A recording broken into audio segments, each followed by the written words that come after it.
Hello, I'm the Media Whiz, because one art form wasn't enough. So it's not really hard to tell that, I'm a fan of the angry video game nerd and nostalgia critic. Yeah, let's face it, if you've been on the internet long enough, then you know that these two guys pretty much gave birth to the caustic critic genre of internet reviewing. Thanks to these two guys, online media reviewing geeks have pretty much been keeping the art of critique going, for simple, small-time people. So, where did these guys come from? It's the 80s. James Rolfe was just a boy from New Jersey who grew up on two things: video games and horror films. Ever since he was young, he wanted to grow up to make movies, and he grew up with a camcorder, so he pretty much made a bunch of horror films, whether they be dark comedies like Death Puppy, or serious horror movies like Cinephobia. Which, by the way, if you're a Cinemassacre fan, you will totally love both. But when James was finishing his college year, he made a review for Castlevania 2 on the NES and posted it to YouTube. This review quickly caught on like wildfire, which led to the birth of the creation known as the Angry Nintendo Nerd, as he was originally called. Eventually, the character became so popular it got a weekly series, showcasing a foul-mouthed, beer-chugging nerd who reviews crappy Nintendo games. As the show entered its second season, it expanded its horizons from Nintendo and went to other consoles like Sega and Atari, which led to the name change from Angry Nintendo Nerd to Angry Video Game Nerd. But what about Doug? Well, back in the 80s, Doug Walker was a kid raised on movies and television in the 80s and 90s who, just like James, wanted to grow up to make movies. He made a couple short films in his college year and even before then, but in 2008, Doug created the character of the Nostalgia Critic. Whereas the nerd talks about bad video games from his childhood, the critic reviews bad movies and TV shows from his childhood. So now that you know a little bit of their background, what about their reviewing styles? The nerd's reviewing style comes more from pointing out and making fun of the worst aspects of the game. Bad controls, bad graphics, bad music, etc. And everything's so small, so fast, and moves at such irregular patterns, hitting your mark is like trying to piss into a shot glass that's spinning on a record player that's strapped to a running cheetah's back while you're riding a unicycle on a tightrope blindfolded. Whereas the critic's reviewing style comes more from summarizing the movie, showing clips, and making fun of the stupider aspects of the film, like plot, characters, dialogue, etc. But they get caught by the new African government of the last 6 minutes as one of the military leaders has a talk with them. Have some coffee and cake. Have some. I made it myself. Stop eating my sesame cake. That is for dessert. This tea party is ruined. While making occasional references. First you rip off Belle, and now you gotta rip off the Rockbiter from Neverending Story. This is just painful. Rockbiter, what were you thinking? It looked like a good, strong script. Honestly, I think that they both work for what they're reviewing. When reviewing a bad video game, most of the humor has to come from how bad the game itself is and how it functions. When you're reviewing a bad movie, it makes more sense to reference other movies to pretty much get your point across on how dumb it is and how it mimics other films.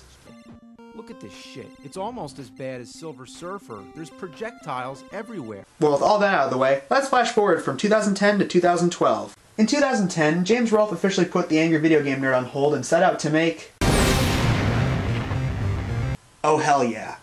The site was temporarily handed over to Mike Matei, James' friend who cameoed in a couple of his videos before. And while he was no AVGN, Mike was actually not that bad to me. Out of all the videos that he's done, my personal favorite is the Simpsons on Game Boy's review. As for Doug, he kept making reviews, as well as making Back Out the Glasses anniversary movies. That is until 2012, where he made the 4th anniversary special to Boldly Flee, which was the official send-off for the Nostalgia Critic character. And spoilers! It involved the critic getting sucked into the plot hole to save all of the reviewerverse. Oh, and with the critic out the way, Doug Walker paved the road for another series. Demo Reel. Well, okay, Demo Reel was basically about 3 amateur movie makers who basically remade movies in a comedic fashion, and most of the episodes lasted about 20 minutes or so. Honestly, this show had some funny episodes, notably Wreck-It Ralph vs. Angry Birds. The episode had good pacing, good humor, and a decent Wreck-It Ralph parody. And even back when I liked Demo Reel more than I do now, there were 2 things that just bugged the hell out of me. One, most of the episodes had very weak pacing. The episode went on for way too long. I mean, if you're going to do sketch comedy, at least try to make it at least 5 to 10 minutes. Now, I know that you can't make an entire series out of that, but when you're doing sketch comedy, it would be a little bit more appropriate to keep the episodes slightly shortened. I mean, hey, the first episode of this show was a 2-parter that went on for 47 minutes. That is horribly long.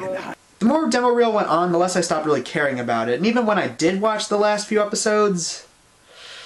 Well, it brings me to my second point. No. Second, the show took a surprisingly dark turn in its last few episodes. In the last episode, Donnie wakes up in the woods after having a hangover and slowly shows him his childhood and how his mom committed suicide. Demo reel. Funny movie parodies and tear-jerking its audience more than a Hallmark movie. But Doug eventually decided he wanted to bring back the Nostalgia Critic character after watching The Odd Life of Timothy Green, and in the half-hour special, The Review Must Go On, the Critic was officially revived. So, what do I think of the new Nostalgia Critic reviews? I'll start by saying this. The Critic himself still can be very funny and has a lot of good comedic quips. And I'll say this, the editorials are some of the most thought-provoking videos I've ever seen from the NC in a while. But I do have two nitpicks for the newer episodes. One, does anyone else notice that for a while almost every Nostalgia Critic episode had to end with a heartfelt speech? No, they're not just simple kids' books. They're stories that we are continuing to read even today. They're stories that we remember years later, even when other stories fade from our memory. Both children and adults will still be reading these simple kids' books. Well, pandering bullshit like this disappears out of people's consciousness, also for good reason. Good art doesn't come from focus groups and statistics.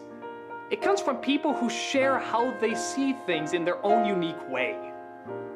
This is really ironic, seeing how the Critic pointed out the exact same thing about Full House in his Full House review. Like, how about the corny music that would play whenever a speech is being made? It's not like the actual emotion of the scene is enough to carry it, so we have to play shitty-ass music to let you know when to feel something. And secondly, the sketches. Hear me out. The sketches do have their place in the show. Examples include Bridge to Terabithia, Food Fight, Alice in Wonderland, Disney Afternoon, Grandma Got Run Over by a Reindeer, just to name a few. But then there are episodes of the show where the sketches become really forced, for me at least. Including Fantastic Four, Daredevil, Christmas Story 2, and Pearl Harbor. Way to go, Wiz! You now have all the Channel Awesome fanbase hating your guts. Can you ever say anything optimistic? Well, I could say something optimistic, but I think I'd rather say something realistic. Whatever. As for The Nerd, since he returned to reviewing in 2012, I still like The Nerd's reviews. The Nerd still has funny lines, good arguments against the game, and has added a lot more production quality to the newer episodes. One nitpick I guess I can say is that there's not really cursing as much as there used to be in the older episodes, but really when you get down to it, does it really matter? I mean, what I really come to see is to see the Nerd talk crap about a crappy game, and with the newer episodes, I'm thoroughly satisfied. So, thoughts on the Angry Video Game Nerd and the Nostalgia Critic? Yes, I still like them. Yeah, there might be some episodes that I don't really like, but it doesn't overall taint my overall thoughts on these guys. I still think they can be funny, insightful, and let's face it, they both inspired me to become an internet critic myself. And with all that said, I think I might as well do a top 5 list for my favorite episodes from both of these guys. Top 5 nerd episodes. Number 5, Transformers. Number 4, Godzilla. Number 3, Plumbers Don't Wear Ties. Number 2, The Power Glove. And number 1, Angry Video Game Nerd Games. Top 5 Critic episodes. 5, Super Mario Bros. The Movie. 4, Disney Afternoon. 3, The Room. 2, Alone in the Dark with Linkara and Spoonie. And number 1, TMNT Coming Out of Our Shells with the Nerd. I'm the Nostalgia Critic. And I'm the fucking nerd. And I'm the Media Wiz. I remembered so you don't have to. And I shit on your mom's face. And one art form still isn't enough.